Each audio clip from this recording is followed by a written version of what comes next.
Stick around tonight, as I've now waited for roughly 7 months to be able to open this for St. Patty's Day.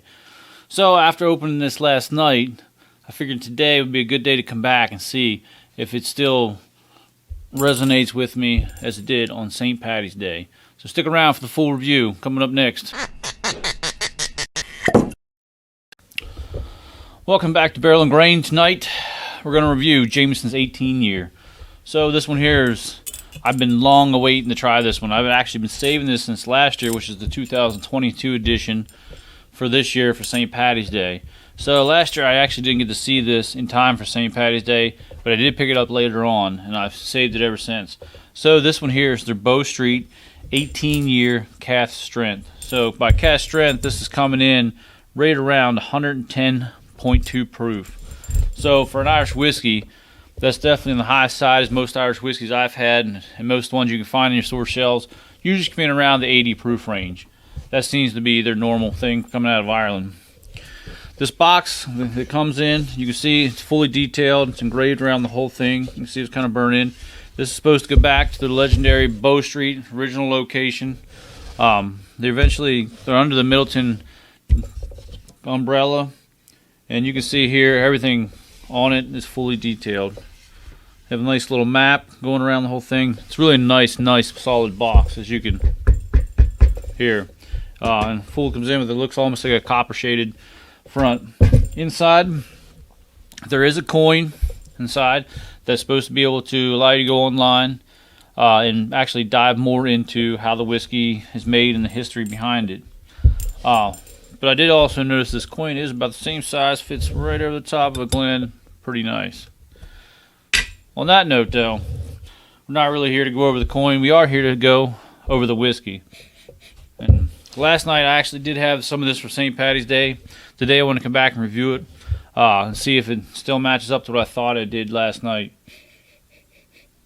And just because now I actually poured this in the glass a little bit earlier today, I wanted to let it sit, open up, because last night was the first time I cracked this open.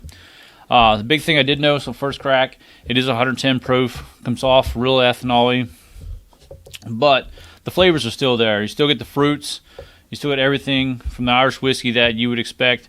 The biggest thing that I got last night was this has more of an oak profile than most Irish whiskeys I've had, at least up until this point. Even the blue spot that I've had that comes off cask strength doesn't quite have the oaky note that this did. So, see if it still matches up to what last night was.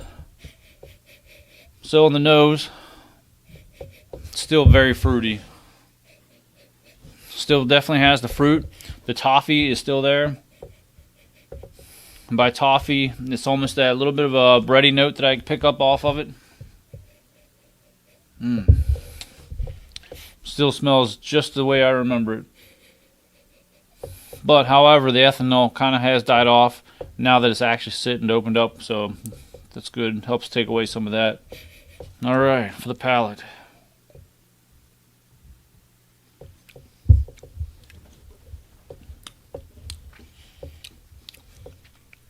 Yeah, so the fruits are there. It's definitely the apple pear ripeness. By apple pear, I mean you definitely get the pear there. You kind of get the, I want to say, the green, delicious Granny Smith type apples. Not so much the red variety, but the greens, kind of a kind you kind of get in a baked pie. And definitely the toffee is still there. It still has the bready note. But the most unique thing I definitely would come down to this is the oak profile. There's more oak on this than any of the other Irish whiskey I've had.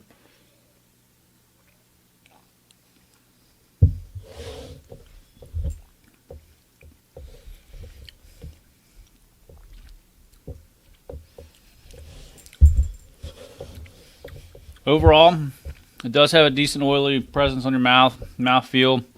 It's medium viscosity. Last night when I first did this, I noticed it did coat the glass really well. And the finish itself, I would definitely say it's medium. It's not long lasting. There's definitely not like a Kentucky hug to it. But it does come off a little bit of ethanol with 110 proof. Even now, today, I still get the ethanol taste off of it. Overall, this comes in right around $200, and it's a limited edition. So they put this out. I actually think they come out with some of these again this year, I believe, from what I saw on the shelves. I didn't actually check the boxes to see if they're the same from last year's batch, but from what I understood, they do put out like an 18-year every so often. For $200, this is definitely a special pour for a special night. Is it better than the normal Jameson? I would definitely say yes. Reason being is because normal Jameson, you get the fruits, you get all that you would kind of expect of it. And Jameson can be a little bit on the lighter side where people use them for mixers and do your Jamesons and gingers and all that goes with it. But overall, this here really gives you the full content from that barrel. And that's what's so great about the cask strength, is because you not only get the fruits and all that, you kind of get the oaky presence with this 18-year. And you get that full punch of fruit that you get, but at a heavier dose. So on that note, I would definitely probably rate this probably 7.5 maybe.